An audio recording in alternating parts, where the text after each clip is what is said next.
Muy bien, vamos a ir a la palabra del Señor. No sé si queda alguna otra cosa, hermana. Ya, vamos a ir a la palabra del Señor en esta mañana, recordando que estamos todavía estudiando el libro de Filipenses.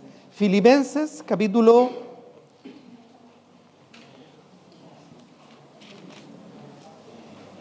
3. No, ya terminamos el 3. Terminamos el 3, ¿verdad? De estas 3 advertencias que nos daba el apóstol Pablo, que, bueno, en primera instancia el apóstol Pablo dio estas advertencias a la iglesia de Filipos, de que no confiaran en la carne, ¿verdad? De que olvidaran lo que estaba, los logros que habían tenido, no se quedaran pegados ni atascados en los logros del pasado, que avanzaran, ¿verdad?, hacia Cristo, y que no se dejaran embaucar ni se dejaran seguir por los mundanos, por los terrenales, aquellos que se aferran, aquellos que se afanan, ¿no es cierto?, en las cosas de este mundo, cosas temporales que tarde o temprano van a terminar. Entonces, estas 3 advertencias el apóstol Pablo compartía con los creyentes de Filipos en el capítulo 3 de esta epístola tan interesante que el apóstol nos presenta, ¿verdad? Bueno, vamos a continuar el día de hoy en el capítulo 4. Ahí es donde estamos en esta mañana, Filipenses, capítulo 4, ¿ya? Pero antes de llegar al capítulo 4, acompáñeme, por favor, al capítulo 3, versículo 15, para tener un poquito el contexto, ¿verdad? Y luego, de lleno, nos vamos a meter nuevamente en el capítulo 4. Filipenses 3:15 dice: así que todos los que somos perfectos o maduros, ¿se acuerdan que lo explicamos el domingo pasado? Esto mismo sintamos, es decir, esta misma actitud debemos tener, este mismo pensamiento, ¿verdad? Este mismo pensar es la que nosotros, es la que nos debe unir. Dice: y si otra cosa sentís o pensáis, esto también os lo revelará Dios. Ahora saltemos al capítulo 4, versículo 1 al 5. Dice: así que, ya estamos llegando a una conclusión. Así que, hermanos míos, amados y deseados, gozo y corona mía, estad así firmes en el Señor, amados. Ruego a Evodia y a Síntique que sean de un mismo sentir en el Señor. Asimismo, te ruego también a ti, compañero fiel, que ayudes a estas que combatieron juntamente conmigo en el Evangelio, con Clemente también y los demás colaboradores míos, cuyos nombres están en el libro de la vida. Regocijaos en el Señor siempre. Otra vez os digo, regocijaos. Vuestra gentileza sea conocida de todos los hombres, el Señor está cerca. Vamos a orar antes de continuar. Señor, te doy muchas gracias por tu palabra en esta mañana. Te agradezco porque en ella encontramos no solo tu deseo, tu voluntad, sino también a través de ella somos transformados a la imagen de tu Hijo Jesucristo. Ayúdanos, Padre, a tener esa actitud, ese sentir, ese pensar enfocado en Cristo y no en nosotros. Ayúdanos, Padre Celestial, a dejar de lado nuestros afanes, nuestros anhelos terrenales, para transformarlos, Señor, por anhelos espirituales, en donde nuestro principal objetivo sea dar gloria al nombre de Dios, donde nuestro principal enfoque y actitud en la vida, más que buscar los deleites temporales del pecado y la comodidad temporal de este mundo perdido, ayúdanos, Señor, a enfocarnos en Cristo y en su gloria, haciendo conocido su nombre, su gloria y su salvación hasta lo último de la tierra. Te lo pedimos, Padre, en el nombre de Jesús. Amén. En una iglesia muy, muy lejana, un pastor me contó ¿verdad? Que estuvo ahí aconsejando a una hermana que estaba muy complicada con su hija. Ya estaba ahí luchando, parece, su hija con las cosas de este mundo. Y por ahí tenía algunos problemas con algunas otras jóvenes de la iglesia. Entonces, muy angustiada, esta chica fue a la mamá, ¿no es cierto? Y le decía, yo no quiero ir más a la iglesia. Esto, insisto, en una iglesia muy, muy lejana. ¿Ya? No quiero ir más a la iglesia porque tal chica, ¿no es cierto? Me molestan y no me saludan y no me miran. Entonces, la mamá, ¿no es cierto?, muy tranquila, muy apacible para transmitir, ¿verdad?, esa paz, le decía, pero hija, tú tienes que ir a la iglesia por Jesús. No tienes que enfocarse en las personas, ya tienes que enfocarse en Jesús. Bueno, el problema es que el hijo del pastor se llamaba Jesús. Entonces, bueno, conocen un poco cómo se desarrolló después la historia y el problema que tenía el pastor. Bueno, ¿qué significa cuando nosotros pensamos así? Tenemos que ir, ¿verdad?, a la iglesia por Jesús, por Cristo. ¿Qué significa? Porque quizás para no todas las personas es lo mismo, ¿verdad? Quizás en el caso de esta situación tenía otra connotación, ¿ya? Pero ¿qué significa eso? O sea, ¿de qué se trata? ¿Por qué, verdad, decimos que vamos a la iglesia por Cristo? ¿Ya? ¿Qué implicancia eso tiene en nuestra vida?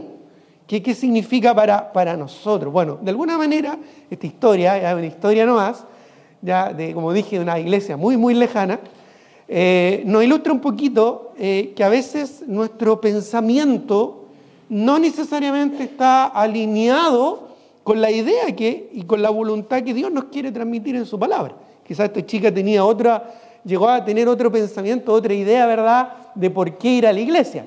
Quizás quiso ir por Jesús, pero no por, ¿verdad?, correctamente lo que deberíamos entender en su palabra. Bueno, por lo mismo es importante que nosotros entendamos esto, porque el tema de Filipenses tiene que ver con eso. ¿Ya? El gozo que significa ser de un mismo sentir en el Señor. Y en el capítulo 3, Pablo, advirtiéndonos, ¿verdad?, de no perder ese gozo, nos habla, ¿verdad?, de no confiar en la carne, de extendernos hacia Cristo con un enfoque cristocéntrico y no dejarnos llevar por la seducción de las cosas temporales de este mundo. Entonces, este enfoque cristocéntrico, este sentir que debemos tener, que nos permite la unidad, ¿no es cierto?, en Cristo, ¿de qué se trata? ¿Qué significa? Bueno, y ahí es donde es importante que entendamos, ¿no es cierto?, la importancia de buscar al Señor conforme a su palabra, en su palabra.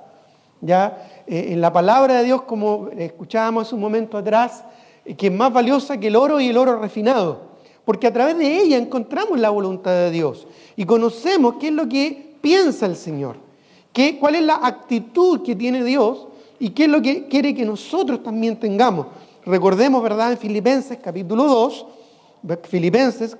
versículo 5, cuando nuevamente hablando acerca de la unidad, el apóstol Pablo les dice a los creyentes nuevamente, haya pues en vosotros este sentir que hubo también en Cristo. Entonces, ¿qué significa esto de ir a la iglesia, de congregarse por Cristo, poniendo nuestros ojos en Él? Como dice el precioso himno, ¿verdad? Pon tus ojos en Cristo y lo terrenal sin valor será a la luz del glorioso Señor. ¿Verdad? Y esto es lo que ahora el apóstol Pablo ya una vez más, recuerde que en el capítulo 3 estaba ya casi como concluyendo, ¿verdad?, su exposición, pero se alargó ya como buen predicador, y aquí nuevamente como que el apóstol Pablo está ya volviendo a la conclusión en el capítulo 4. Así que, ya concluyendo la idea, y vuelve de alguna forma a enfatizar lo que ya había estado, ¿verdad?, desarrollando durante gran parte de esta epístola. Ya, ruego, dice, así que hermanos míos, amados y deseados, gozo y corona mía, estad así firmes en el Señor. Ok, así como. Bueno, y ahí es donde nuevamente encontramos, ¿verdad?, el principal tema de la epístola, manteniendo el gozo a través de la unidad, de la unanimidad. Y esa unanimidad no se basa en intereses comunes, ya lo hemos explicado, no se basa en experiencias en comunes, también ya lo hemos explicado, no se basa en sentimientos emocionales, ¿verdad?, comunes, sino que se basa en algo muy objetivo y algo muy concreto, que es la persona de Jesucristo, que es Cristo. Y Cristo, no cualquier Cristo, ¿verdad? No cualquier Cristo religioso o pagano, sino que Cristo reflejado en su palabra. Porque a través de su palabra es que somos transformados de gloria en gloria a la imagen de Cristo, por el Espíritu del Señor. De tal manera que nuevamente es la palabra revelada de Dios que vamos a conocer a Cristo y vamos a entender este pensar, esta actitud que cada uno de nosotros debe tener para ser unánimes en el Señor.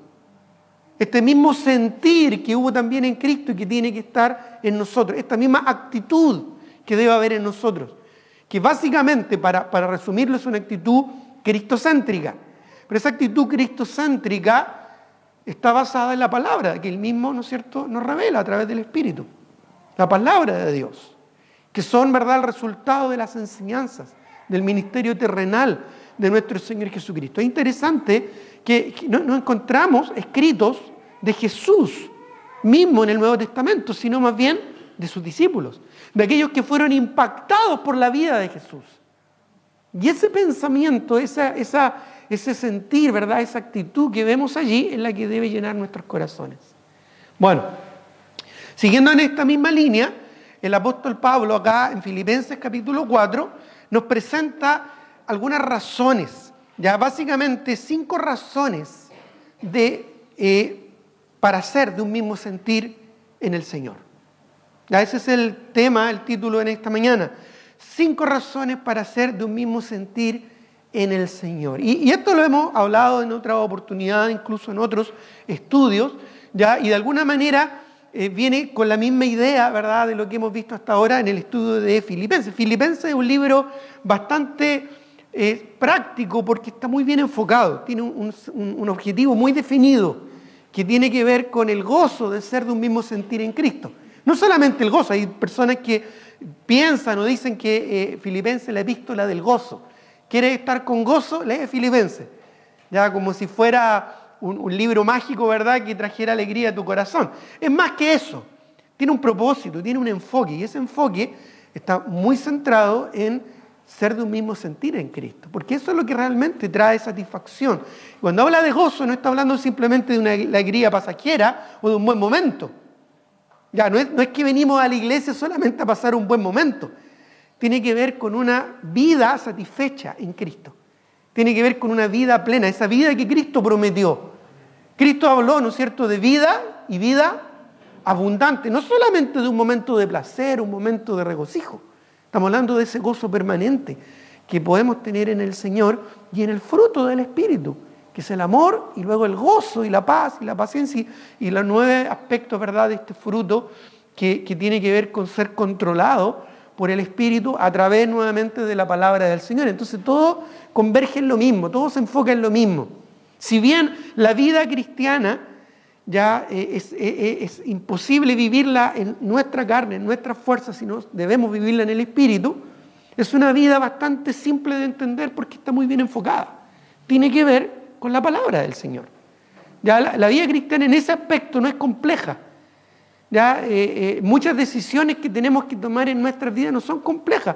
Muchas veces sabemos lo que tenemos que tomar, la decisión que tenemos que tomar. Quizás es difícil hacerlo en el sentido de creer en el Señor, como muchas veces decimos. La Biblia no es difícil de creer, quizás difícil, o sea, no es difícil de entender, quizás es difícil de creer, ¿ya? De poder rendir nuestra naturaleza carnal, egoísta, orgullosa, y rendirla a la voluntad del Señor. Pero una vez que lo hacemos, logramos esa plenitud, esa madurez de la que el apóstol Pablo habla ya en Filipenses capítulo 3, versículo 15. Vosotros que sois maduros, completos en Cristo, satisfechos, también podríamos traducirlo de esa manera. Satisfechos, ¿verdad? Completos, plenos. Y esto interesantemente es un sentir muy similar a lo que el Señor Jesucristo habló allá en el Sermón del Monte cuando habló de los bienaventurados, de aquellos que son plenos, de aquellos que son dichosos en Cristo. Bienaventurados los pobres de espíritu, bienaventurados los que son perseguidos, casi como una contradicción, pero está hablando de una alma, de una actitud satisfecha, plena, tranquila, ¿verdad?, en el Señor, en aquellos que van a ser sus seguidores, los seguidores de Cristo, los verdaderos discípulos del Señor, aquellos que con corazón comprometido, consagrado, se enfocan en seguirle y en ser semejantes a Él. Entonces, no es que Filipenses sea la epístola del gozo porque sea una serie de chistes que nos van a hacer reír. No es un libro mágico que solamente va a traer, ¿no es cierto?, una alegría momentánea, sino que te da un enfoque, te da un propósito. Y ese propósito, ese enfoque es Cristo. Y cuando todos estamos enfocados en ese mismo propósito, cuando nuestra actitud de vida está enfocada en Cristo, entonces vamos a estar unánimes. Vamos a ser uno, literalmente, en Cristo, en el Señor. ¿Ya? Ahora, nuevamente, y esto es algo que también lo hemos compartido en otras oportunidades, pero siguiendo, ¿no es cierto?, este estudio expositivo de la epístola a los Filipenses, nos corresponde también reiterarlo, porque vemos acá que el apóstol Pablo incluso, ya concluyendo la epístola, no solo se da tiempo de enfatizar y reafianzar, ¿verdad?, lo que está diciendo, sino que también incluye una situación bastante cotidiana que estaba pasando en la iglesia, en la cual, ¿no es cierto?, de alguna manera vuelve a reiterar para que ellos pudieran entenderlo de una manera más concreta y práctica la importancia de la unanimidad. Y menciona a dos hermanas, ya en particular, que tenían un problema y que no estaban siendo unánimes en Cristo y por lo tanto habían perdido el gozo. ¿Te acuerdas que explicamos que lo primero que se pierde cuando tú no estás unánime en Cristo es el gozo? Luego te empiezas a apartar, a aislar, ¿no es cierto?, hasta que finalmente te alejas. Bueno, al parecer esto ya estaba ocurriendo en el corazón de estas hermanas. Y estas hermanas, ¿verdad?, de alguna manera nos representan a cada uno de nosotros. Cada uno de nosotros podemos en algún momento perder el gozo, perder la comunión y ya no andar en luz, como ilustra el apóstol Juan, ¿verdad?, de andar en luz y tener comunión los unos con los otros.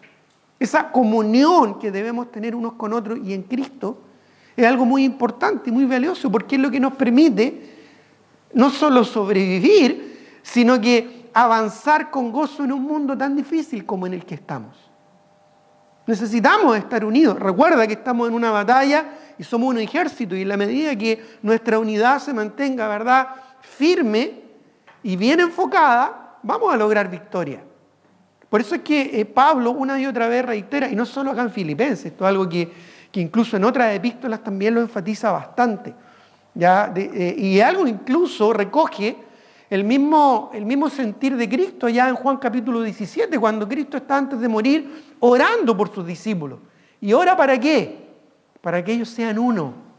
Y ora al Padre, ¿verdad?, para que así como tú y yo, Padre, somos uno, que ellos también sean uno. Y entendemos que esta unidad, ¿no es cierto?, tiene que ver con esta actitud, este enfoque cristocéntrico, que cada creyente dentro de cada iglesia local debe tener. Aquí no está hablando de la unidad de una iglesia universal, aquí no está hablando de la unidad ecuménica mundial, aquí no está hablando, ¿verdad?, de una unidad sincretista, ¿verdad?, donde todas las doctrinas y todas las religiones se hagan una. No, eso no está hablando de eso. Pablo aquí está hablando de la iglesia de Filipos.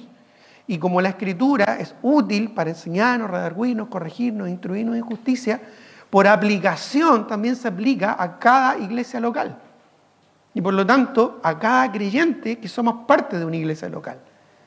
Entonces, recogiendo nuevamente, siguiendo este estudio, recogiendo este aspecto, ya vemos nuevamente cómo en esta situación que se generó entre dos hermanas, se hace necesaria, ¿verdad?, un enfoque cristocéntrico, un enfoque no terrenal, como lo veíamos en el capítulo 3, ¿ya? No enfocado en mis experiencias o en mis glorias pasadas, ni tampoco en mi carne o mis gustos, sino que en seguir avanzando hacia Cristo, ¿ya? Dice el versículo 2, ruego, es un ruego que presenta Pablo. Nuevamente, acuérdate, ya está concluyendo su epístola, ¿verdad? Y antes de terminar, ya ruega, y este es como el clímax de la epístola. Ya, este es como ya la culminación. Capaz que incluso la motivación de Pablo de escribir, ¿no es cierto?, esta epístola, además de la gratitud que va a expresar en un momento más, que después lo vamos a ver, ya era esta situación que le tenía algo preocupado al apóstol. Y por eso que, ¿no es cierto?, enfatiza tanto ya desde el capítulo 1 en adelante el tema de la unidad y del gozo en el Señor. Entonces menciona ahora este ruego con bastante pasión, diciendo: ruego a Evodia y a Síntique que sean de un mismo sentir en el Señor. ¿Te fijas que es algo reiterativo? Que sean de un mismo sentir, de una misma actitud en lo que está diciendo, de un mismo pensamiento en lo que está expresando. No está hablando de un sentimiento momentáneo o un sentimiento espontáneo. Está hablando de una actitud, está hablando de una actitud basada en la madurez, en una madurez cimentada en la roca que es Cristo. De eso está hablando. Dice, ruego a ellas, ¿verdad?, que sean de un mismo sentir. No es una sugerencia, no son palabras bonitas, es realmente, ¿verdad?, un mandato. Ruego que sean de un mismo sentir en el Señor. Siempre que llego a esta porción, también me acuerdo de esta otra ilustración del pastor que empezó a dar una serie de mensajes sobre también, ¿verdad?, la unidad, y predicó un mensaje muy bueno y mucha gente quedó impactada por ese mensaje. Así que el domingo siguiente predicó el mismo mensaje. Y ya los hermanos como que se sorprendieron, algunos se dieron cuenta porque la mayoría de la gente como que no toma mucha atención y no toma un apunte, entonces se olvidan. Pero ya el tercer domingo, cuando predicó el mismo mensaje, como que ahí algunos empezaron a sospechar que en realidad era el mismo mensaje. Recién al cuarto domingo, cuando fue el mismo mensaje, como que ahí ya algunos entendieron que algo estaba pasando. Bueno, después del mes, ya los hermanos empezaron a hablar, ¿no es cierto?, con los diáconos, así que los diáconos fueron al pastor y dijeron: pastor, no sé si usted se habrá dado cuenta, pero está predicando el mismo mensaje. Sí, le dijo. Qué bueno que se dieron cuenta. Se demoraron un mes en darse cuenta. A veces yo digo a mi esposa: un día vamos a cambiar la entrada de la iglesia por otro lado y no se van a dar ni cuenta los hermanos. Van a entrar nomás. A veces somos medio despistados ya, o medio volados en ese aspecto. Bueno, entonces el pastor simplemente les dijo: bueno, no, y lo que pasa es que yo vi que el primer domingo fueron muy impactados por este mensaje, pero estoy esperando que lo pongan en práctica. Entonces cuando lo pongan en práctica yo voy a cambiar el mensaje. Sería una buena estrategia, ¿verdad? Bueno, ¿por qué dije eso? Porque Pablo reitera mucho este tema. Porque no es un tema menor. El diablo anda alrededor nuestro buscando a quien devorar. Podemos pensar en muchos que están y que ya no están a nuestro alrededor y que de alguna manera fueron llevados por la corriente de este mundo, por las doctrinas de este mundo o por las tentaciones de este mundo del diablo en direcciones diversas y ya no están con nosotros. Quizás en algunos casos, no en todos, pero en algunos casos, como decía el apóstol Juan, lo mencioné también el domingo pasado, ¿verdad? Estaban con nosotros, pero no eran de nosotros. Porque si hubieran sido de nosotros, habrían permanecido. La permanencia, ¿verdad?, tiene mucho que ver con esta actitud cristocéntrica, enfocada en Cristo, en el Cristo, por supuesto, en el Jesús de la palabra. ¿Ya? Ahora bien, este ruego, ¿no es cierto?, no es en vano, ni es algo simplemente por ser doméstico, algo que debamos leer y pasar rápido. No, tiene un enfoque importante.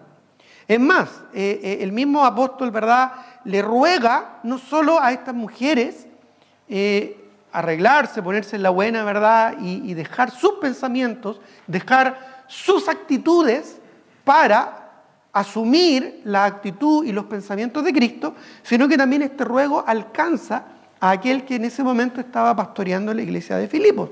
No sabemos su nombre, ya podemos especular, pero en realidad no se menciona su nombre a ciencia cierta. Algunos piensan de que era el mismo Timoteo. Bueno, no estaba Timoteo ahí porque Pablo escribe con Timoteo, ¿verdad?, a este obrero fiel, pero le dice el versículo 3, asimismo te ruego también a ti.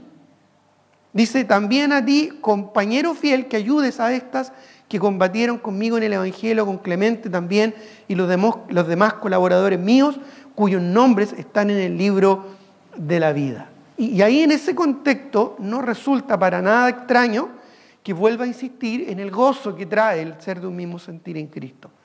Ya diciendo en el versículo 4, regocijaos en el Señor siempre, otra vez os digo, regocijaos. Si tomáramos este versículo y lo sacáramos de contexto, podríamos aplicarlo a cualquier cosa. Pero en su debido contexto es obvio que está hablando de que cuando estamos en comunión, vamos a estar con gozo en el corazón. Si no estamos en comunión, lo primero que vamos a perder va a ser el gozo del fruto del Espíritu. Así es que, ¿qué significa ser de un mismo sentir en Cristo? Bueno, esto ya lo hemos explicado, lo hemos visto, que tiene que ver con el pensamiento, tiene que ver con la actitud, más que, ¿verdad?, con una emoción temporal o momentánea, más que con una experiencia común, ¿verdad?, de impactante o sobrenatural, tiene que ver con un pensamiento cristocéntrico, tiene que ver con una actitud, tiene que ver con un razonamiento, ¿verdad?, enfocado en darle valor a Cristo como más importante que las cosas terrenales y temporales que están en este mundo. Pablo también lo insiste esto en Colosenses cuando les dice, si pues habéis muerto con Cristo, si pues habéis resucitado con Cristo, buscad las cosas de arriba, no las de la tierra, donde está Cristo sentado a la diestra de Dios. Poned la mira en las cosas de arriba, dice, no en las cosas de este mundo. Nuestro enfoque debe estar en Cristo. Miren lo que dice Filipenses 1:10, por ejemplo. 1 Corintios 1:10. Ya que son pasajes que ya hemos visto en algún momento. 1 Corintios capítulo 1, ¿no es cierto? Cuando Pablo escribe a la iglesia de Corinto, que también tenían un problema de unidad y de comunión, cuando dice, os ruego pues, hermanos, por el nombre de nuestro Señor Jesucristo, que habléis todos una misma cosa, y que no hay entre vosotros divisiones, sino que estéis perfectamente unidos, nuevamente en madurez, en integridad, en una misma mente y en un mismo parecer. Y esto nuevamente tiene que ver con Cristo, este sentir de Cristo. En Filipenses 2:5, ¿verdad? Haya pues en vosotros este sentir que hubo también en Cristo. Y como ya lo vimos en Filipenses 3:15, ¿verdad? Esta madurez que debemos de tener en el Señor. Dice Filipenses 3, ahora el 16, pero en aquello a que hemos llegado a esta unidad en Cristo, sigamos una misma regla, sintamos una misma cosa. Y esto tiene que ver nuevamente con Cristo. Es a lo que el apóstol Pablo siempre estaba enfocado. Por ejemplo, ahí en Filipenses 3, el versículo 13. Dice, hermano, yo mismo no pretendo haberlo ya alcanzado, pero una cosa hago, olvidando ciertamente lo que queda atrás y extendiéndome a lo que está adelante. Prosigo a la meta, al premio del supremo llamamiento de Dios en Cristo Jesús. Y lo que después Pablo también, bueno, no sabemos si Pablo lo escribió, ya, pero en Hebreos capítulo 12, ¿verdad? Puestos los ojos en Jesús. Corramos con paciencia la carrera que tenemos por delante, puestos los ojos en Jesús, el autor y consumador de la fe. En el Señor, ¿verdad? En Cristo, no es lo que tú sientes, no es lo que yo siento, no es lo que yo experimento o lo que yo vivo, no es como yo me siento en el momento, no es una emoción momentánea, es una actitud cristocéntrica. ¿Verdad? Sentir lo que siente Cristo básicamente es buscar la voluntad del Padre, buscar la voluntad de Dios, dejar que Cristo sea nuestra prioridad. Ahora, entendiendo esto, mira, vayamos a Marcos capítulo 3, porque esto yo creo que ilustra muy bien la idea, ¿verdad?, del sentir, del pensar de Cristo. Marcos capítulo 3. Marcos capítulo 3. Marcos capítulo 3, verso 31. Aquí encontramos, ¿no es cierto?, la actitud de Cristo con respecto a las relaciones, con respecto a la comunión, con respecto, ¿verdad?, a la unidad. ¿Ya? ¿Y cómo lo expresa Él? Bueno, reaccionando a una, en contraste, ¿verdad?, al pensamiento muy humano que tenemos. Dice en el versículo 31, vienen después sus hermanos y su madre, y quedándose afuera, enviaron a llamarle. El lugar estaba repleto, no tenían acceso, ¿verdad?, directo a Jesús, porque había mucha gente escuchando las enseñanzas del Señor. Entonces llega, ¿verdad?, su mamá, llegan sus hermanos, probablemente sus hermanas también, porque Cristo tuvo hermanos, tuvo hermanas, ¿verdad?, hijos de José y María. Por lo tanto, llegan a buscar al Señor para poder compartir un momento con Él. Dice el verso 32, y la gente que estaba sentada alrededor le dijo, de Cristo, ¿verdad?, llegó el rumor de que su familia terrenal, sanguínea, estaba afuera, y la gente que estaba sentada alrededor de Cristo le dijo, tu madre y tus hermanos están fuera y te buscan. Bueno, cualquiera de nosotros, ¿cómo reaccionaría a algo así? Bueno, inmediatamente, ¿verdad?, probablemente saldríamos y inmediatamente nuestra primera actitud sería atender a nuestra familia terrenal. Pero mira la respuesta del Señor, porque esto probablemente descolocó a muchos. Y quizás también a nosotros nos puede descolocar, porque eso es lo que el Señor quería transmitir y enseñar a su nueva familia espiritual, sus seguidores, sus discípulos, diciendo, Él le respondió diciendo, ¿quién es mi madre y mis hermanos? ¿Y con qué tono crees tú que dijo el Señor estas palabras? Porque ya esto, ¿verdad?, podría sorprendernos. ¿Quién es mi madre y mis hermanos? Bueno, la respuesta sería obvia, ¿o no? Bueno, los que están afuera llamándote. Y mirando a los que estaban sentados alrededor de Él, ¿quién eran los que estaban sentados alrededor de Él? Sus discípulos que estaban, ¿qué? Escuchando su palabra, su enseñanza. Dice, y mirando a los que estaban sentados alrededor de Él, dijo, he aquí mi madre y mis hermanos. No sé si habría estado ahí María, ¿verdad?, la que escogió la buena parte y estaba ahí a los pies del Señor escuchando tan atentamente su palabra, su enseñanza, ¿verdad? O esta mujer que derramó el frasco de alabastro, con el que muchas veces nos identificamos. Pero son aquellos que están escuchando la palabra del Señor y que quieren ponerla en práctica en sus vidas como verdaderos discípulos del Señor. Entonces el Señor les dice, he aquí mi madre y mis hermanos. He aquí mi madre y mis hermanos. Esto no sé si a ti te resulta chocante o te resulta, ¿verdad?, hasta cierto punto contradictorio. Si te sucediera una situación como esta. Bueno, si es así, de eso se trata. Yo creo que el Señor eso quería lograr en sus discípulos, hacerles entender que nuestro enfoque debe estar en Cristo, porque todo lo demás es temporal, incluso nuestras relaciones familiares son temporales. Sí, son temporales. Incluso cuando estemos en la presencia del Padre, ¿verdad?, ni siquiera el matrimonio va a ser permanente. Y el matrimonio es mucho más constante, ¿verdad?, que la relación de padres e hijos. Porque los hijos en algún momento van a salir del nido y van a emigrar, ¿verdad? Interesante lo que nos plantea el Señor de manera tan radical. Entonces, ¿significa esto que tenemos que desechar a nuestra familia? ¿Que tenemos que despreciar a nuestra familia sanguínea? No, por supuesto que no. No está hablando de eso. Pero está hablando de la actitud, de la verdadera unidad espiritual que debemos tener en el Señor, en donde mi enfoque debe estar centrado en Cristo, ni siquiera en las vicisitudes, ¿no es cierto?, terrenales, personales. He aquí mi madre y mis hermanos, porque todo aquel que hace la voluntad de Dios, ese es mi hermano y mi hermana y mi madre. No, les prometió el Señor Jesucristo a sus discípulos que no hay nadie en esta tierra que por ser su seguidor, que hubiera perdido padre, madre, hermanos, hijos, hijas, no iba a recibir 100 veces más.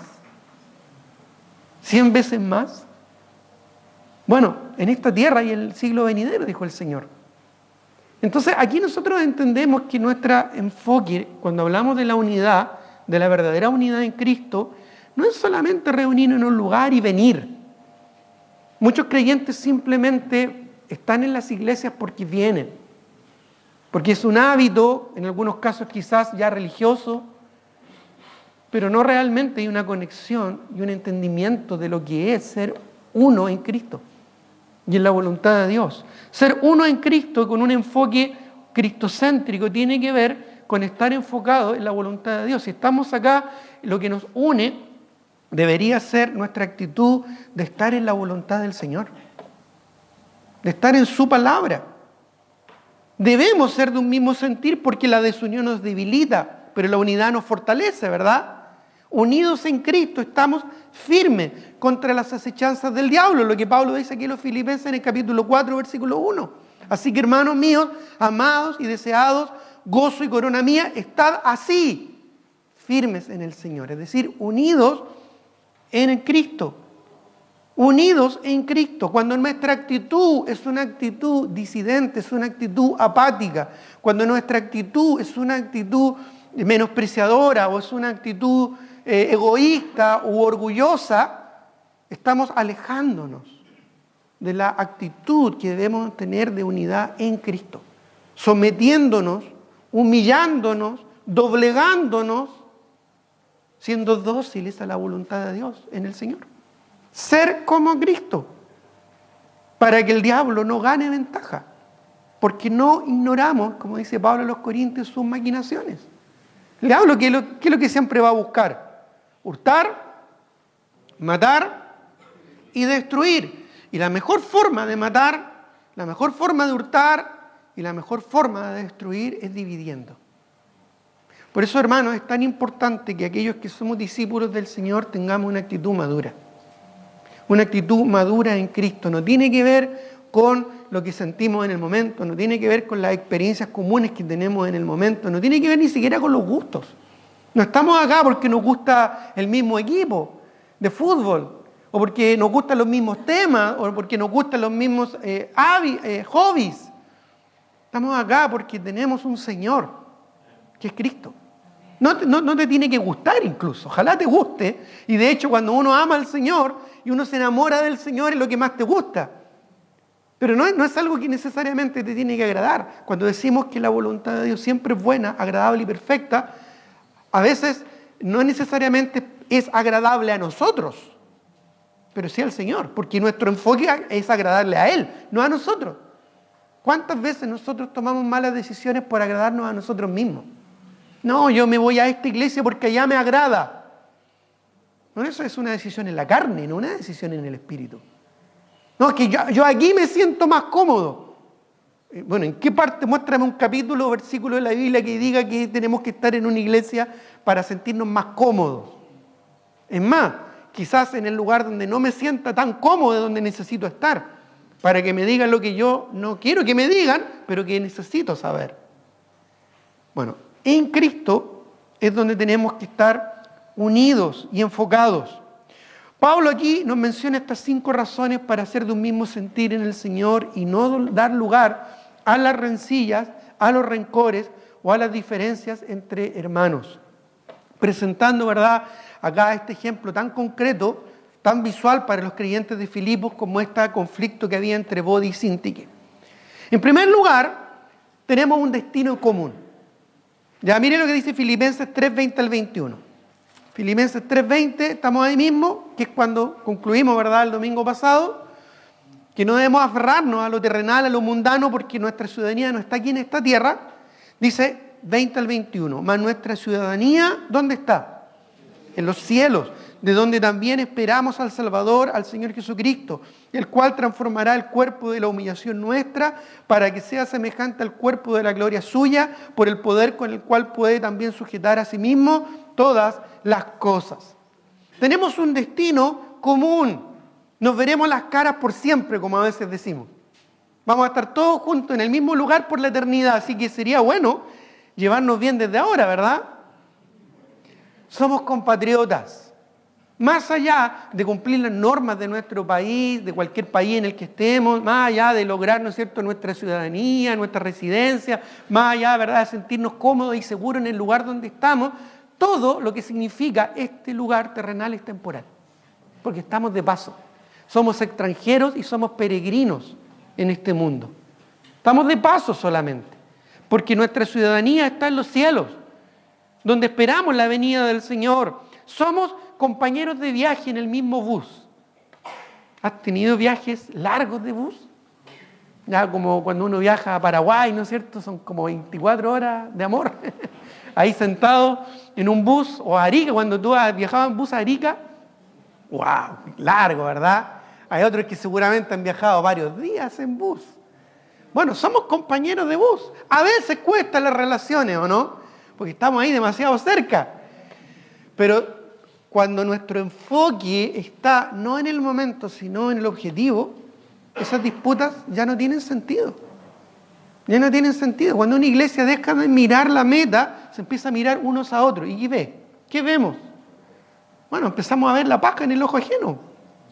Ah, pero es que la hermana, oh, pero el hermanito, oh, mira. No. Tenemos que tener claro nuestro enfoque. No es aquí en este mundo.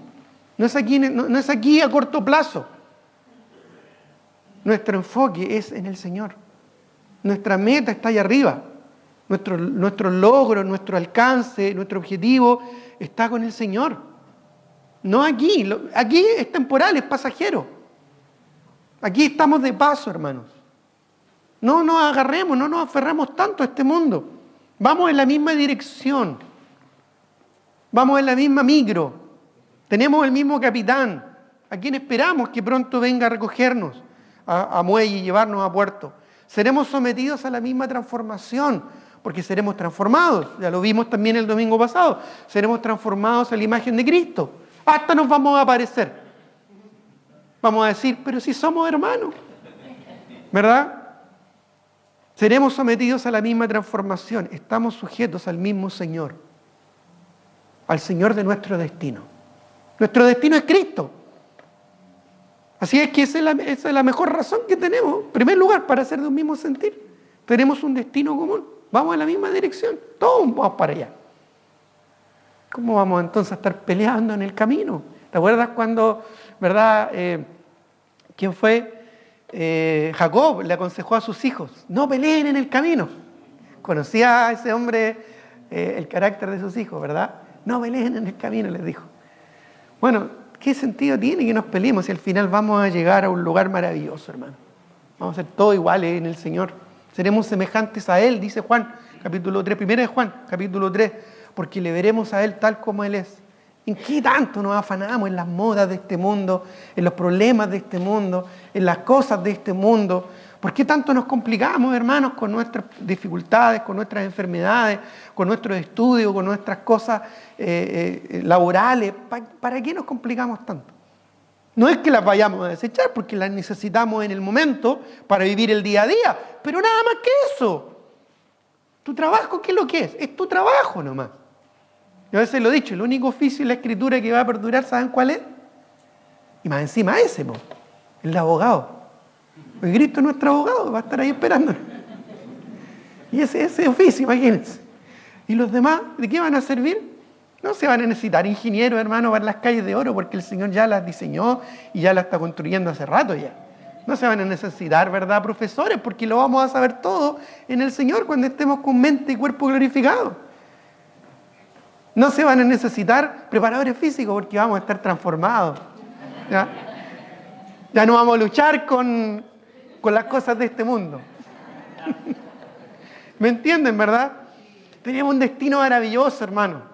Y queda poco, les cuento que queda poquito. Es como los niños, ¿y cuánto queda?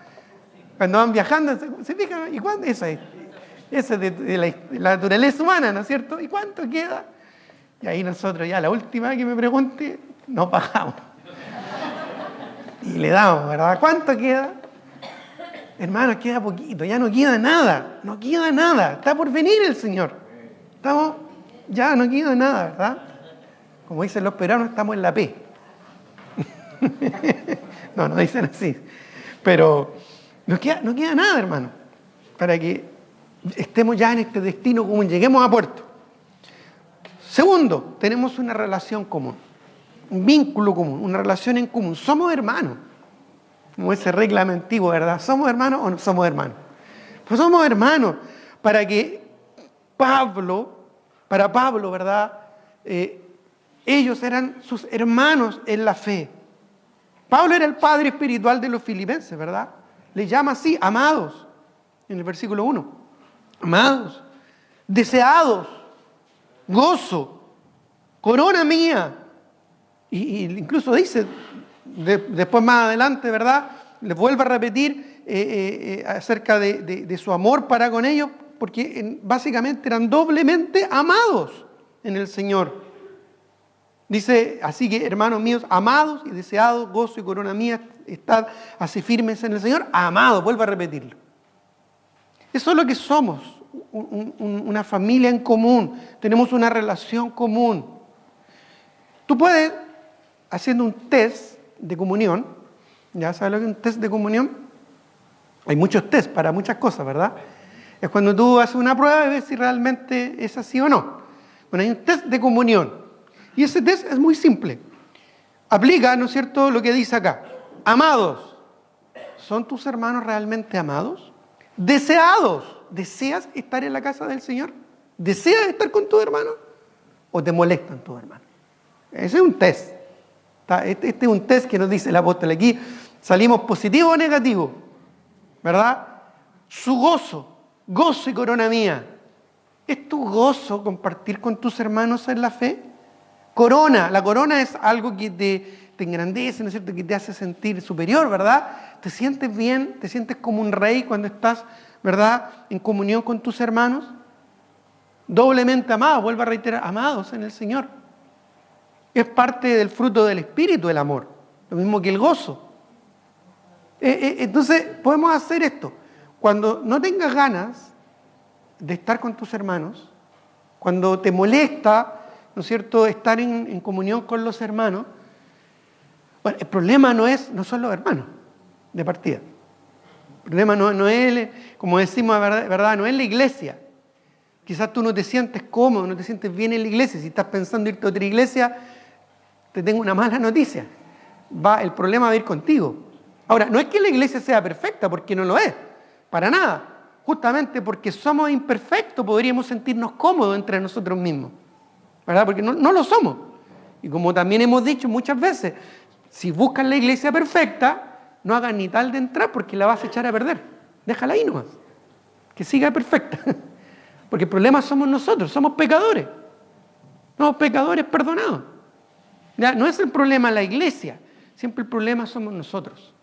Incluso la iglesia que sea, ¿ya? Porque hay iglesias que quizás tienen más problemas que otras, más complicadas que otras, ¿verdad? Hay iglesias que quizás luchan más con ciertas cosas, pero es el cuerpo de Cristo y es la iglesia del Señor. Somos nosotros los que tenemos que tener la actitud. Tú puedes estar en la iglesia más pequeña o más precaria o más complicada incluso, pero tener gozo en el corazón. Tener gozo en el corazón y una buena comunión con el Señor y con aquellos que aman al Señor. Y eso es lo que nos mantiene unidos. Pero además de esto, porque la verdad, hermano, es que tenemos que estar en comunión unos con otros. ¿Ya? ¿Cómo vamos a estar enemistades con nuestra propia familia eterna? ¿Cómo vamos a estar en mala relación con aquellos que están a nuestro alrededor en la obra del Señor? Muchos de nosotros, quizá algunos de ustedes, hemos dejado familia, terrenal me refiero, para seguir a Cristo. Muchos quizás de nosotros hemos visto o hemos sentido literalmente el desprecio de nuestra familia sanguínea, física, ya por seguir al Señor. Bueno, Cristo nos dice que recibiremos 100 veces más una familia espiritual, una familia en Cristo. Y esta familia debe ser tan unida como un cuerpo físico, como un cuerpo que funciona. Allá lo vemos en 1 Corintios capítulo 12, no lo vamos a buscar, pero lo ilustra muy bien. Algo funcional, algo que se mueve, ¿verdad? Que tiene vida. Como lo hemos dicho muchas veces, no somos una organización, somos un organismo. Y como organismo a veces también pasamos momentos difíciles, nos enfermamos, estamos bien, estamos más cansados, estamos más vigorosos. Bueno, así es una iglesia. Es viva, porque está compuesto de células vivas, de personas vivas. Así que no solo tenemos un destino común y una relación común, también tenemos un liderazgo común. Cuando Pablo escribe a la iglesia en Filipo, ¿verdad?, no solo le manda este recadito a Evodia y a Síntique. Ya el hecho de mencionarlas, yo creo que ya tiene que haberla hecho despertar, ¿o no? ¿Ya? Es como que en un mensaje, ¿no es cierto?, por nombre mencionáramos un problema de algún hermano o de alguna hermana. No lo vamos a hacer. Lo personal pienso que eso está mal, que es predicar en la carne. Muchos predicadores que lo hacen y eso está mal, pésimo. Sin embargo, Pablo acá sí se da el lujito de llamar por nombre a dos hermanas de la iglesia. Y esto me resulta increíble porque Pablo sabía que estaba bajo inspiración del Señor. Por eso es que él, y sabía porque él era consciente de su aguijón en la carne, que le había dado justamente por las revelaciones que Dios le había dado. Entonces yo creo que él sabía, él entendía que él estaba escribiendo palabras que iban a quedar perennes en el tiempo. Y menciona, ¿verdad?, a Evodia y a Síntique. Qué vergüenza, ¿no es cierto? Qué vergüenza. Pero bueno, ya están con el Señor, ya estas hermanas están felices ya en el cielo, ya quizás se están riendo es como cuando pasamos un mal momento, y se han fijado, ¿no? Y después, oye, mira, ¿te acuerdas cuando pasó esto? Y en ese momento no nos hacían reír, ni con un Tony, ¿verdad? Pero después nos reímos de nuestras mismas tonteras, de nuestras mismas necedades. Deben estar ahora con el Señor ahí recordando esto, ¿verdad? Como unas peleas de niñas chicas, ¿verdad? Pero lo cierto es que había un liderazgo ahí en común. Estamos sometidos al liderazgo de nuestra iglesia, que es un liderazgo espiritual. Ya el que mencionamos acá dice en el versículo 3, asimismo te ruego también a ti, dice, compañero fiel. Compañero fiel. Mira lo que dice Filipenses 1:1. Dice Pablo y Timoteo, siervos de Jesucristo, a todos los santos en Cristo Jesús que están en Filipos, con los obispos y diáconos. Es decir, había más de un pastor en esa iglesia. Habían varios pastores. Pero había, ¿verdad?, seguramente uno de ellos que ejercía, ¿verdad?, como el pastor principal, al que Pablo también, ¿no es cierto?, les da este encargo. Evidentemente se refiere al líder espiritual de la iglesia en ese momento, ¿verdad? Y hay muchas frases en la Escritura que hacen referencia al liderazgo. No las vamos a buscar, solamente voy a mencionar un par de ellas. En Colosenses 4:7, por ejemplo, el libro que viene a continuación, Filipenses 4:7, dice, Colosenses 4:7 dice, todo lo que a mí se refiere os lo hará saber Tíquico, amado hermano y fiel, ministro y consiervo en el Señor. ¿Verdad? Se utilizan muchas frases, palabras, consiervo, colaborador, obispo, anciano, pastor, en fin, muchas formas en que son mencionados. Bueno, Pablo acá exhorta a los pastores también a ejercer una autoridad espiritual sobre la congregación para mantener la unidad en la sana doctrina, en la santa comunión. Cristo mismo algún día a los pastores nos va a pedir cuentas. ¿Ya? Miren lo que dice Hebreos capítulo 13. Hebreos capítulo 13, versículo 17 en adelante. ¿Me tiene ahí? Dice Hebreos 13, 17. Obedeced a vuestros pastores y sujetaos a ellos, porque ellos velan por vuestras almas, como quienes han de dar cuenta, para que lo hagan con alegría y no quejándose, porque esto no es provechoso. Aquí está hablando, ¿verdad?, a los siervos del Señor, como aquellos que algún día tendremos que dar cuentas al Señor, con alegría. Es triste a veces ver algunos pastores que no son muy alegres, ¿verdad? No quejándose, es penoso también ver algunos pastores que pasan puro quejándose, porque esto no es provechoso, dice el Señor. ¿Ya? Esto no es provechoso. Si bien el mandato acá es para los hermanos, ¿verdad?, a obedecer y sujetarse a los pastores, también el desafío mayor es para los pastores. Algún día vamos a tener que dar cuenta ante el Señor. Vamos a tener que dar cuenta ante el Rey de Reyes y Señor de Señores, el príncipe de los pastores. Por eso es que es importante, ¿verdad?, que cooperemos todos unos con otros. No hacerle la pega más difícil al pastor que ya la tiene, porque algún día, ¿verdad?, el Señor nos va ahí a llamar a terreno. A veces nos pasa cuando vamos a los campamentos de pastores, ¿ya? Y ahí siempre hay un pastor más viejito, ¿verdad?, con más experiencia, que es el que nos predica. Y nos da duro. Ahí nosotros, ahí está el lloro y crujir de dientes. Pero eso no va a hacer nada en comparación cuando estemos, ¿verdad?, con el Señor. Porque ahí no le vamos a esconder nada, no vamos a poder esconder absolutamente nada. Por eso es que es importante cooperar. Por eso es que es importante, ¿verdad?, unos con otros, avanzar en la misma dirección. Ya algunos quizás en sus trabajos o en sus estudios ejercen autoridad como profesor o como encargado, como jefe, como gerente, no sé, ¿verdad? Tienes gente bajo tu cargo. Tú sabes cuando de repente hay personas que dentro de tu institución laboral o estudiantil, ¿verdad?, hacen las cosas difíciles. Hay gente así, ¿o no?, que hace las cosas más complicadas. Ya es complicado en sí, ¿verdad?, tener que hacer clases o tener que dirigir una empresa, ya es complicado en sí. Pero cuando hay personas que hacen la cosa más difícil, es más complejo todavía. Quizás por eso Pablo advierte a los pastores que no se quejen, que no sean unos quejones. Y que también lo hagan con alegría además. Como a veces decimos, ¿verdad?, con la sonrisa de oreja a oreja, la cara llena de risa. ¿Por qué? Porque algún día vamos a tener que también rendir cuenta ante el Señor. Entonces, se fijan que todos vamos en la misma dirección, todos vamos en el mismo propósito, en el mismo enfoque. No es un tema de importancia estar más arriba o más abajo, para nada. De hecho, ¿verdad?, el Señor llama a los siervos del Señor siervos, no señores.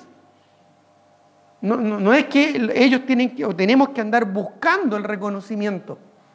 Debería ser en forma natural. Y de esa manera colaborar juntos con un mismo objetivo, con un mismo propósito. En el hogar, el esposo es la cabeza, la mujer, ¿verdad?, dicen que es el cuello. No voy a decir eso porque ya lo pensaron, ya pecaron, ¿verdad? Pero no es que el hombre sea más importante que la mujer. ¿O sí? No, pues, hermano, colaboramos juntos. ¿De eso se trata o no? Colaboramos juntos. Bueno, en la obra del Señor es lo mismo. Entonces, ¿qué sentido tiene generar más complicación? Esbodi y Sinti, que en ese momento se estaban transformando ¿en qué? En un estorbo al crecimiento de la iglesia. En un estorbo al crecimiento de la obra. Y eso no debe ser así. Nosotros mismos podemos transformarnos en eso. ¿Se fija o no? Somos un cuerpo. Si un pastor, por ejemplo, se pone quejón, es un estorbo para la obra del Señor. Si un pastor pierde, ¿verdad?, el gozo, ¿qué va a estar motivando a los demás? A veces les decimos a los discípulos, como consejo cuando tienen un discípulo desmotivado, ¿qué es la mejor forma de motivar a un discípulo? Bueno, motívate tú, po. Parte tú primero. Por eso es importante, hermano, que atendamos al hecho de que tenemos un liderazgo común, no porque haya gente más importante allá o sea una cuestión de, como en el mundo, ¿verdad?, de importancia o de jerarquía. No, hermano, estamos todos vamos a estar rindiendo cuenta ante el Señor. Como se dice, ¿verdad?, de rey a paje. Y estamos todos en la misma batalla. En la misma batalla. Y todos tenemos el mismo enemigo. Y es por eso, hermano, que Pablo acá está aconsejando a los hermanos a ser unánimes porque tenemos un liderazgo en común, ¿verdad? En común. Ahora, ahí está la importancia del pastor de ser pacificador y conciliador. Ya, un pastor no puede ser subjetivo, tiene que ser objetivo. No puede darle la razón a uno más que a otro. A veces cuando nos toca aconsejar matrimonio, ¿verdad? A veces viene el hermano, ¿no es cierto?, y da sus descargos, viene el hermano y da sus descargos, y como que queda la sensación de que no, me tiene que creer a mí. Bueno, algo que normalmente hacemos es siempre darnos cuenta de que siempre la moneda tiene dos caras. Entonces no podemos darle todo el crédito a una sola parte, sin escuchar la otra parte, porque todo tiene un caricello. Algunos quizás, en algunos casos hay más culpabilidad que en otros, pero al final siempre los problemas en el matrimonio son de ambos. Entonces a veces uno tiene que ser objetivo y ser un poco más racional y un poco menos emocional que lo que quizás que la persona esperaría, por una cuestión de objetividad. ¿Te fijas? No podía, el pastor que estuviera ahí, ¿no es cierto?, decir, no, si la hermana Evodia es la que la que se equivocó aquí. ¿Ya? Así que hermana Cinti, que tranquila nomás, yo me hago cargo. No funciona así. El pastor tiene que ser un pacificador, un conciliador. Entonces tiene que haber una objetividad. Ya, a veces, como dice, se cumple el proverbio, ¿verdad? El primero que da el golpe pareciera como el que tiene la razón. No es así. Uno sabe eso, uno tiene que escuchar. Es más, a veces se da vuelta, ¿verdad?, la tortilla y se da vuelta todo en la historia, ¿verdad? Hay un vuelco en el caso y a veces uno empieza a descubrir cosas que en realidad suman. Ok, por eso, hermanos, es que tenemos que mantener un sano equilibrio de funcionalidad, de función dentro de una congregación. Y acá el liderazgo no solo del pastor, ya no solo del pastor, el pastor no va a solucionarte todos los problemas, el pastor también es un ser humano que también tiene problemas. Así que perfectamente quizás puede haber un discipulador, un maestro, un hermano maduro, una hermana madura en el Señor que puede ayudar, que puede participar. Y gloria al Señor por eso, porque no todo descansa en una sola persona. ¿Imaginas que todo descansara en una sola persona? Primero sería peligroso e injusto para esa persona. Peligroso porque donde se concentra el poder, se concentra la corrupción. Si el diablo es muy astuto, hermano. Entonces no es conveniente que todo descanse en una sola persona. Por eso es que cuando Pablo escribe a la iglesia de Filipo, habla de los pastores, obispos y diáconos. O sea, había multiplicidad de liderazgo. Entonces no todo depende, y no debe depender. Cuidado, ¿verdad? Cuando se ensalza demasiado a un pastor o un líder, ¿no es cierto? Él va a solucionar todos los problemas. No, si es así, estamos en problemas. Por eso es que es importante que entre nosotros nos complementemos. De hecho, a veces hay personas dentro de la iglesia que van a ser más eficientes en ayudar a otros hermanos que el pastor. Mucho más eficientes. Ya muchas veces lo hemos expresado, lo hemos enseñado. Ya una persona que enfrentó un cáncer, por ejemplo, y que está ya superando ese cáncer o luchando contra ese cáncer, va a ser mucho, pero mucho más eficiente que un pastor que nunca ha enfrentado algo así en aconsejar a otro hermano o a otra hermana que está pasando por eso. ¿Por qué? Porque con la consolación con que fue consolado, esa persona va a poder consolar a aquel que está en esa misma tribulación. Entonces Dios nos capacita. Se fijan que es un trabajo en equipo finalmente. Hay un liderazgo, ¿verdad?, que debe apoyar, que debe complementar, pero somos una unidad que debe funcionar como equipo. En cuarto lugar, tenemos, porque ya dijimos, ¿verdad?, que tenemos un destino común, una relación común, un liderazgo común, pero también tenemos un trabajo en común. Pablo se refiere en el versículo 3 de nuestro texto ya en Filipenses 4 a este hermano que iba a ayudar en esta solución como un colaborador. Dice, asimismo te ruego también a ti, compañero fiel, que ayudas a este que combatieron juntamente conmigo en el Evangelio, con Clemente también, y los demás colaboradores míos, cuyos nombres están inscritos en el libro de la vida. Somos colaboradores de una misma tarea. No lo busquen, pero en 1 Corintios 3, Pablo habla ahí en términos de ser colaboradores en una misma labranza. Estamos en un campo, ¿verdad?, cosechando todos juntos para, ¿no es cierto?, un mismo propósito. Colaboradores. Laboramos juntos, codo a codo, uno al lado de otro. No debemos perder el tiempo en infantilismos carnales, andarnos peleando unos con otros. Si vamos a luchar, tenemos que luchar firme contra el pecado, contra la mundanalidad, contra la carnalidad, pero no unos con otros. No actitudes, juzgando actitudes o simplemente situaciones que perfectamente, incluso en algunos casos, podríamos pasar por alto y como Pablo aconseja a los de Corinto, ¿verdad?, sufriendo el agravio. Hay cosas más valiosas y más importantes por las que debemos luchar. Hoy en día el mundo está tratando de meter, ¿verdad?, su libertinaje, su pecado, su ideología en la iglesia. Hoy en día el mundo con su falsa doctrina quiere desvirtuar la sana doctrina de la iglesia. Aquellas cosas debemos mantener firme y luchar. Para que contendáis, dice Judas 3, ardientemente por la fe que una vez ha sido dada a los santos. Ahí debemos, ¿verdad?, ponernos serios y fruncir el ceño, ¿verdad?, y luchar contra aquellas carnalidades que hay en el mundo. luchar, ¿verdad?, contra aquellas cosas que el mundo quiere meterse dentro de la iglesia, pero no unos con otros, perdiendo el tiempo en peleas de niños. El trabajo es mucho y la tarea es urgente. No solo debemos rogar al Señor de la mies que envíe obreros a su mies, porque mucho es el trabajo y pocos son los obreros, dice el Señor, sino que debemos nosotros mismos involucrarnos en la tarea que nos corresponde. Cuando estamos tan ocupados en las cosas del ministerio, las demás que nos hicieron el desprecio, que no nos miraron, que no me saludaron, que me puso mala cara, ¿no es cierto? Esas cosas al final resbalan, rebotan, no tienen mucho propósito ni mucho sentido en nuestros corazones, porque nuestro corazón está lleno, está hinchado con las cosas del Señor, con buscar la gloria del Señor. Que su nombre sea conocido hasta el último de la tierra es más importante que mi honra sea pisoteada. Me da lo mismo si me dicen de una manera u otra, pero no se metan con Cristo, y menos con la esposa de Cristo. Ahí sí que no conviene, ¿verdad? El trabajo es mucho, y es mucha la tarea, hermano. Debemos procurar siempre con humildad el primer lugar, dar el primer lugar a la obra del Señor.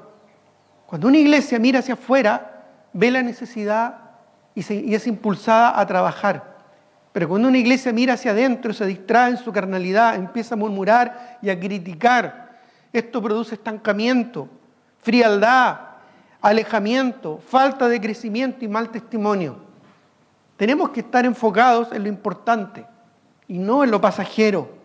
Es importante compartir el Evangelio, es importante apoyar las misiones, es importante alcanzar el mundo perdido.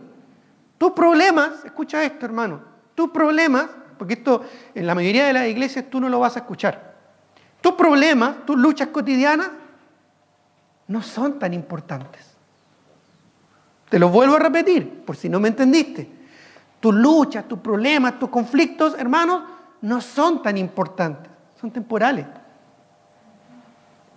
Lucha contra ellos, supéralos en Cristo, porque hay mucho que hacer, más importante que tus dolores, que tus quejas y tus problemas. Hay un mundo perdido y el mundo necesita saber de Cristo.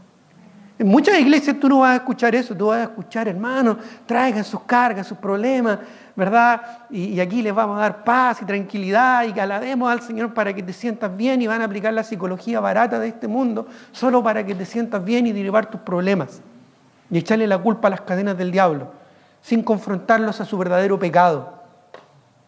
No, hermano, tus problemas, tus conflictos son el menor de los problemas. Tenemos una lucha por delante, hermano, que es rescatar almas del fuego. Eso es lo que importa. ¿Qué importa si es que te echan del trabajo? Que Dios te dé otro trabajo y te va a poner en otro lugar. ¿Para qué? Para testificar, no para que ganes más plata. Importa tu salud, aprovecha tus problemas de salud para predicar el Evangelio con testimonio poderoso. Importa tus problemas financieros.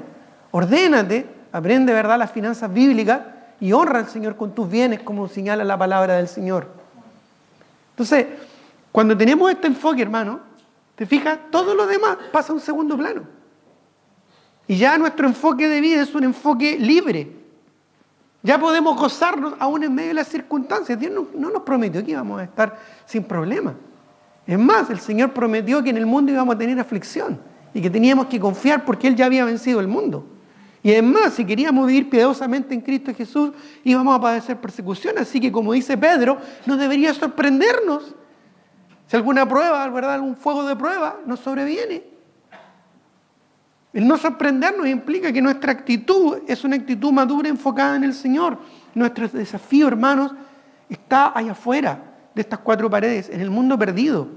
Un mundo afligido, enceguecido, moribundo, corrupto, degenerado, desorientado por el pecado. Nosotros tenemos el remedio, que es Cristo. En vez de ver las pajas en el ojo ajeno, esforcémonos por ver la muerte y la angustia en los ojos de aquellos que necesitan un Salvador. Enfoquémonos en eso. Ya nuestros problemas se van a desvanecer. Te vas a relajar. Si no es para tanto. No es para tanto. Enfoquémonos en Cristo. Lo he repetido muchas veces, pero no me canso de repetirlo. Me acuerdo, ¿verdad?, la gran herencia que pudimos obtener años atrás cuando falleció mi suegro, su Biblia. Y ahí escrito la última persona que él ganó para Cristo. Porque él siempre anotaba a las personas que él ganaba para Cristo ahí, para orar por estas personas. Y eso, ¿te acuerdas, amor, cuánto fue antes de que muriera? De cáncer. Fue el mismo mes, semanas. Semanas antes de morir de un cáncer tremendo a los huesos, que tenía ramificado en todo su cuerpo, incluyendo 2 o 3 tumores en su cerebro. Si crees que algo es grave, hermano, no entiendes lo que eso significa. Si crees lo que es luchar por 8 años con esos dolores increíbles, no sabes lo que eso significa. Pero él, semanas antes de partir con tremendos dolores, predicando el Evangelio y ganando almas para Cristo. Dime si eso no es estar enfocado en lo espiritual y en lo celestial y en Cristo. Y en algo más importante que un cáncer. La gente a veces escucha esa palabra y es como que se termina el mundo, como lo más terrible. Quizás el comienzo de una mejor vida en lo espiritual. Porque te va a dar oportunidad no solo de dar un testimonio poderoso, sino de llegar a personas que quizás tú nunca habrías llegado si no hubiera sido por ese problema. ¿Te das cuenta? Eso es la madurez en Cristo. Eso es ser maduro en Cristo y ser perfecto en el Señor. Quizás no te agrada, quizás no te acomoda, quizás te incomoda. Pero no tiene por qué agradarte, no tiene por qué acomodarte. Es Cristo. Y Cristo, ¿verdad?, es exaltado. De eso se trata, hermano. De eso se trata. Por eso que finalmente y en último lugar tenemos un sentimiento común. No solo un destino común, una relación común, un liderazgo común, un trabajo común, sino un sentimiento común. Nuevamente, y aquí ya vamos a rematar esto en el capítulo 4, versículo 4. Porque este pasaje, como dije, a veces lo sacamos fuera de contexto. Regocijaos en el Señor siempre, otra vez os digo. Yo esto lo he visto en muchos cuadritos, ¿verdad? Y cositas. Y está bien, está bien. Si es que entendemos el trasfondo de lo que esto significa, que es un enfoque en Cristo. Si es así, entonces está bien, ¿verdad? Está bien. Tenemos un sentimiento en común, que como ya explicamos, no es una emoción momentánea, es una actitud. Me gusta cómo lo traduce la Biblia de las Américas. Si alguien tiene acceso ahí a una Biblia de las Américas, va a ver, ¿no es cierto?, que estas palabras las traduce como actitud, porque va más allá simplemente de una emoción del momento. No debemos albergar rencor en el corazón, no debemos albergar amargura en el corazón. Miren lo que dice Efesios 4:26, ahí mismo, Efesios 4:26. Dice: airaos, pero no pequéis, no se ponga el sol sobre vuestro enojo, ni deis lugar al diablo. ¿Verdad? Y después dice el 30 dice, el 31, disculpen, el 31 dice: quítense de vosotros toda amargura, enojo, ira, gritería y maledicencia y toda malicia, antes sed benignos unos con otros, misericordiosos, perdonando unos a otros, como Dios también os perdonó a vosotros, nuevamente, en Cristo. ¿Te fijas que en Cristo resume todo nuestro enfoque de vida? Debemos practicar el perdón, porque Cristo nos perdonó. Debemos practicar el amor, porque el Señor nos amó. Debemos practicar la misericordia, porque el Señor tuvo misericordia para con nuestras vidas. Debemos practicar el afecto, porque el Señor, su gracia fue sobre nosotros. Tenemos una actitud en común, que es la actitud de Cristo. La actitud de amarte a pesar de lo que tú eres. No porque lo merecías, no porque yo lo merecía, sino porque Él lo hizo en amor. Esa actitud, esa pensar, es lo que nos debe mantener en comunión, unidos unos con otros. No perdamos el gozo de ser unánimes en Cristo, porque eso es algo poderoso, con un propósito poderoso, que es para la gloria del Señor. Vamos a terminar en oración. Señor, te doy gracias por tu palabra, gracias porque a través de ella tú nos muestras y nos ilustras, Señor, la necesidad de estar enfocado en ti. Entender de que nuestros problemas, nuestras luchas, nuestros conflictos, nuestras niñerías muchas veces, Señor, son cuestiones terrenales, temporales y maduras. Ayúdanos a ser maduros, Señor. Ayúdanos